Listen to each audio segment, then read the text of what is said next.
Alright, hello once again. This is Jeff Scott of Rankin Technical College, and I've been doing a series of video presentations for the Rankin Technical College AWD1100 C# programming class based off of our textbook, which is Murock's C# 2015. And I'm going back and we're going through the object-oriented programming section, which is 5 chapters. We are skipping Chapter 13. I've already gone back and re-lectured and given examples for Chapter 12, and I've lectured on Chapter 14, but I'm going to give an example program now. We will eventually create this program as a class, all right, time permitting, but we'll do the best we can. Now, if you look in here, this is the kind of thing that we have, so hold on. All right, so if you can imagine at the very top, let's do it here, you've got an employee. Alright, and every employee has certain things they have in common. They all have a first name, they all have a last name, etc. Alright, and then we're going to have 4 kinds of employees. We're going to have an hourly employee. We're going to have a piece worker employee. We are going to have a commission employee. And finally, we're going to have a salaried employee. So when you start to think about what these different types could have in common, well, again, I mentioned this before, but they all have in common, for example, first name. Let's just keep it here. First name, a middle initial,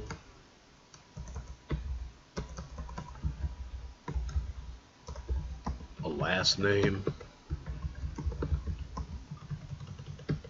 I'm not going to go as granular as going into addresses, city, states, etc., but some kind of an employee number. Alright. And I don't know, maybe union status. And finally, they all are going to earn money. Now, this stuff is basically common through all employees, whether you're hourly, piece worker, commission, or salaried. You all have a first name, a middle initial, and a last name. I guess it's possible you don't have a middle initial, but let's not even worry about that. And you all have an employee number. Now, if you're an hourly worker or a piece worker, your union status is probably true. If you're a commission employee or a salaried employee, your union status is probably false. But the way that you earn money is going to differ. It's going to be different from all 4 of these kinds of employees. So we're going to make the employee class abstract. And then we're going to base hourly employee off of employee, piece worker employee off of employee, commission employee off of employee, and salaried employee off of employee. Okay, hopefully that made at least some sense. So taking it from the top here, again, I probably don't need these as they're grayed out. So we've got an employee. And again, abstract class. I tried to add some stuff in here so it would make sense. We're going to assume that we've got an employee number has to be between 1,000 and 10,000. We could have always made it 1,000,000 if we think that we're going to need that many employee numbers, etc. And the default, so if we don't list one, we'll just set it to 9999. We know that that's a problem because we could essentially have more than one employee with 9999. All right. So every employee has a first name, a middle initial, a last name, a union status, and an employee number. Kind of what we talked about before. All right. We don't have an hours worked. We don't have an hourly rate. Why? Because not every employee type has hours worked and hourly rate. All right. Okay. And we've got here a gross pay. They all make money. Called it earned before, but they make it in different ways. Now again, this is abstract, so we cannot create an instance of this. Now, if we come in here and we have a no-arg constructor, so if we pass in none of this information, we will set the first name to UFN for unknown first name. If they don't have a middle initial, we'll just set it to an asterisk. Last name will be ULN for unknown last name. Union status will be false, and it actually is set to false anyway because it's an instance variable, but we'll leave it there anyway. And your employee number will be 9999. Okay? If you pass everything in, all right, again, we're assuming it all has to be valid. So in other words, string, string, string, Boolean, integer, we're just going to set that stuff. All right? Then we've got getters and we've got setters for virtually everybody. The getter just is going to return. The setter, we can't just do the auto-implemented properties because we have to check for nothing in there. If it's empty, it'll be UFN. All right, so we could have come in here, and rather than setting this stuff, we could have called, basically, we could have tried invoking setters, which is pretty much what's going to happen anyway for these, but I'm not worried about that. So, if it's empty, UFN, otherwise we'll take it. Same kind of thing for the middle initial. Notice here I did it with an if statement, which is a little bit long-winded. In fact, let's take this and let's grab all of that and comment it out, and let's change this to first name equals value not equal to the empty string, question mark, value, colon, UFN. That's doing the exact same thing. Again, another one of those examples where here we're using the ternary operator. And the ternary operator is resulting in us, instead of having 1, 2, 3, 4, 5, 6, 7, 8 lines of code, we have 1 line of code. All right? So the middle initial is done that way. The last name is done that way. The union status, we have to check for 2 things. If it's true or if it's false, accept it. Otherwise, just set it to false. The employee number, a little bit more stuff to do because we have to make sure it's a number. So here, we have to see if we can't parse it, we just set it to the default. Otherwise, if it's out of range, we set it to the default. Now, you could come back and say, hey, Jeff, what if it turns out that you actually have employee 9999? And that's actually a really good question. We maybe should have made that in here, the max, we maybe should have set to 1,000,000. All right? And then we could set the default to 999,999. Maybe that would have been a better way to do this. All right? And just so you know, it's not that either one is necessarily right. It's not that either one is necessarily wrong. In a lot of times as a programmer, you go by the requirements that you're given. All right? So I'll just leave that. I'll leave it changed like this. All right. So now we come in here and we've got, again, we just did the employee number. So we've got abstract. So this means that any class that inherits from this class must have its own calculate earnings routine. It must return a double. Okay? And that's it for this one. So I'm just going to save that. I don't think I made any changes that are going to hurt anything. So let's first look at our hourly employee.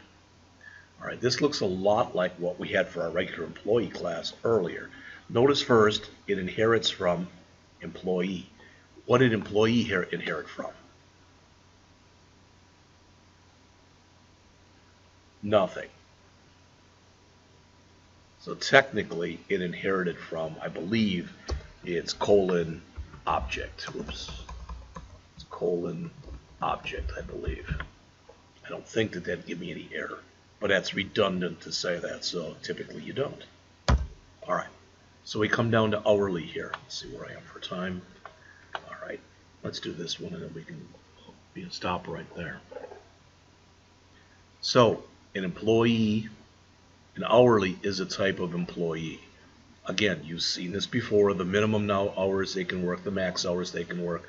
the default hours they can work, the minimum rate, the maximum rate, the default rate, the maximum number of non-overtime hours they can work, the minimum number, or the maximum number of non-overtime, which is 40, and their overtime rate. All right, again, could this be done in another way? Of course it could. Could this be done in a better way? I have no doubt. All right, this is again the way that I did it. I didn't take this out of a book. It's just the way that I did it.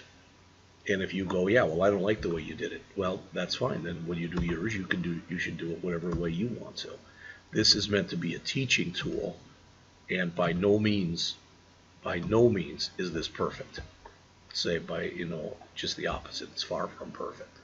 But these are our instance variables, so every employee, these will be unique for every employee. And I'm sorry, these are the constants. And then what new instance variables do we have? And those are hours worked and hourly rate. So in our no-R constructor, we're going to say if we don't pass anything in, all right, default hours, default rate, okay, and call calculate earnings. But if we pass all this stuff in, here's the key. If we pass everything in, we get a first name, a middle initial, a last name, and is union, an employee number, an hours worked, and an hourly rate. But we're saying again, hey, employee, you handle first name, middle initial, last name, is union, and employee number. I'll handle hours worked and hourly rate, which are right here. And then we've got our hours worked and our hourly rate getters and setters. And again, these are doubles. All right, it probably should have come in now that I think about it and made them decimals, at least for hourly rate, but it's okay. I'm not doing as much mixing.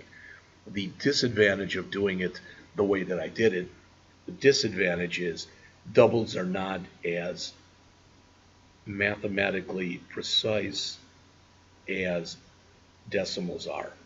That's the disadvantage. The advantage is I'm not constantly having to do a lot of casting then. So again, it's whichever way. Okay. So we have to check and say, was it a double? In other words, could we parse it? If we can't, we set it to the default.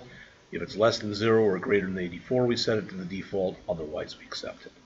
Similarly, with the hourly rate, the getter, simple getter, the setter, can we parse that into a double?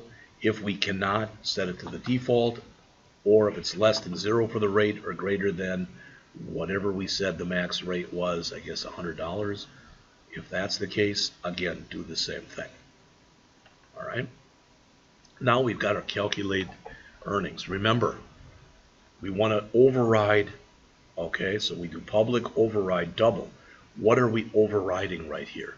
We are overriding this. Public abstract double calculate earnings. We are overriding that with our own public override double calculate earnings. And same kind of thing we have been doing. Check if the hours worked is less than or equal to 40, straight time, otherwise overtime, return the gross pay. The other thing that I'm doing in here, as you can see, is I am overriding the toString method. Why? So that once we come in and we print out the information for an employee, we have control over what gets printed out.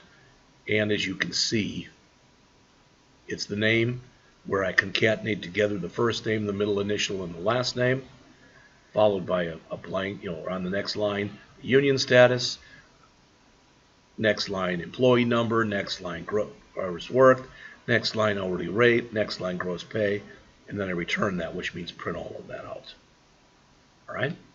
So let's come back and we'll talk about the other ones, piece worker, commissions, salaried, and then we're actually running the program in our next lecture.